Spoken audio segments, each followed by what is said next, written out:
I'm Marcus Klinger. Welcome to Klinger Vocal Studio. With me today, my friend John Blytt. How are you? I think I'm okay. Good. What I love about John Blytt is no matter what I'm going through theatrically, I can always call him for inspiration. Because he always has some story, he always has somewhere he was where lightning struck that was just amazing and makes me remember why we do what we do. So I brought him here today to kind of tell some of those stories, and I have an ulterior motive as to why. So let's start here. We were talking a bit at lunch, and one of the funniest things, John just happens to be there when lightning strikes. He just happened to be there when 3 opera singers were walking down the street in San Francisco. Do you want to talk about that? Well, sure. I was on my way to an autographing session by the 3 opera singers, Frederica von Stade, Samuel Ramey, and Jerry Hadley, probably the top 3 opera singers in the United States at the time. And these 3 people were walking down the street. One of them said, "I'm sorry, do you know where Star Records is?" I said, "Well, I'm on my way there. Why don't you just walk with me?" So I was walking along with the 3 greatest opera singers in the United States, and they started skipping, and then they started singing, "We're off to see the wizard, the wonderful Wizard of Oz." And I'm the only person in the entire world that heard these 3 opera singers singing this song. You were Dorothy. I was Dorothy. Having the time of their lives. They just picked you up and off you went. It was the opposite of the Wizard of Oz. That's awesome. And the other one you have to tell is about seeing Mary Martin in a very special concert.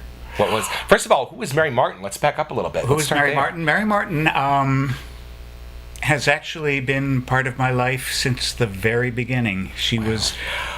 She slapped him when he was born. Practically. She was one of the top Broadway stars, but she did an album a record at 78 called Mary Martin Sings for Children. Oh. It came out the year I was born. I think my parents bought it for my big sister, so it was in the house. Then I was there for the first 2 broadcasts of Peter Pan. Oh, yeah. Remember, we always found it a little confusing because this middle-aged lady kept saying, "I want to be a little boy forever." Yeah. But we learned to deal with it because the show was wonderful. Yeah. Anyway, so I just always... Peter Pan in the last live broadcast? It was Kathy Rigby. Oh, was it Kathy Rigby? I think so. I don't think... Oh, no, they did that awful one with Byron Williams' daughter. I think the first time I actually saw her live was when she was autographing her book. Oh, yeah. And I went to Macy's to get it autographed and brought my Mary Martin and Ethel Merman record with me. And she signed it to John. Love. Mary Martin. There you go. That is the only one where she signed Love. The only one. 5,000 copies. Anyway, but then I saw her in concert. She had her accident in the early 80s. Almost died in San Francisco. What happened to her? She was in a taxi, and somebody ran a red light and broadsided the taxi that she and Janet Gaynor were in. When she recovered, she did a benefit concert benefiting the hospital that saved her life, San Francisco General. That's so cool. It was at Davies Hall, and so it was $75, which was a lot of money at the time, but I got a second row seat in Davies Hall. Late in the concert, I was sitting in my seat having the best time, and people started going, "Rumble, rumble, rumble, rumble." I said, "What's going on?" And then I heard this voice going, "Do you believe?" And I looked up, and there on the railing of the balcony was Peter Pan. And then she flew over the audience, throwing fairy dust.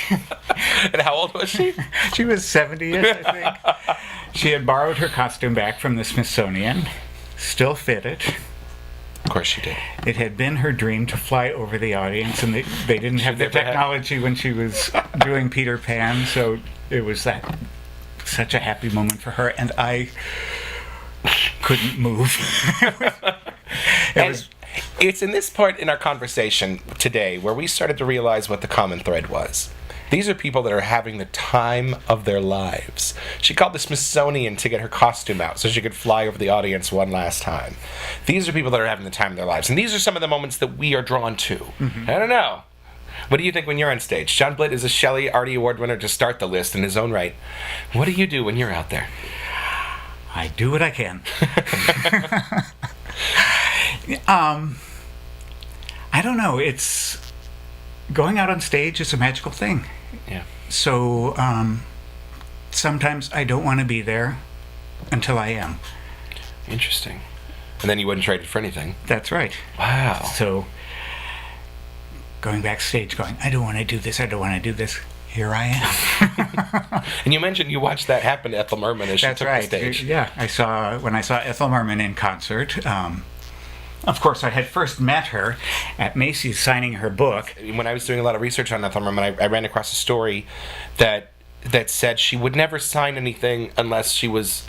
It was what she was selling in the moment, and that was something very characteristic for her. This and was advertised as don't bring anything. Right, don't bring anything else. This is all she's going to be signing, and that she was very sort of hard-nosed in that respect. Mm-hmm. So I remember asking you after I read that. Now, you had a couple of those encounters with her. What was your experience? And it was different. What did you experience? Yeah, I was a little scared to bring this because you weren't supposed to, but I handed it to her, and she said, "You hang on to this. This is a collector's item." But when I saw her in concert, it was at the Paramount Theater in Oakland. She was playing with a big old orchestra, and this old lady came hobbling out onto stage, and the applause hit her, and suddenly she was Ethel Merman. I think you're right. I think it boils down to having the time of your life. And I think the kind of people those experiences that you've collected over your lifetime are being in the right place at the right time to see someone have the time of their life. Well, let me tell you one story that has nothing to do with anything, yes, but I've hardly told it to anybody, and you might get something from it. As you know, I was off stage for many years. I took a 22-year break once. And when I finally decided to come back, I got myself into the chorus of a tacky little production. And we worked really, really, really hard for months and months and months. And when we opened, it was terrible. We all knew it. The audiences were minuscule. We had to do the show. I remember this one afternoon, we were doing this number, smiling and dancing across the stage, and we were just all so miserable. It was just a low morale day. And I looked down, and there were two little old ladies in the front row, grinning ear to ear, having the time of their lives. Well, and I think something changed in me right then, and whenever I do a show now, I do it for those two old ladies. Yeah. Yeah, I think that's a good lesson for today. I want to thank Shelley Artie, multiple award winner, John Blytt, actor, singer extraordinaire, accordion player. The list goes on and on, for being here with me today. Thank you so much for your kind attention, for being with us on the podcast. I will see you at our next episode. It'll just be me.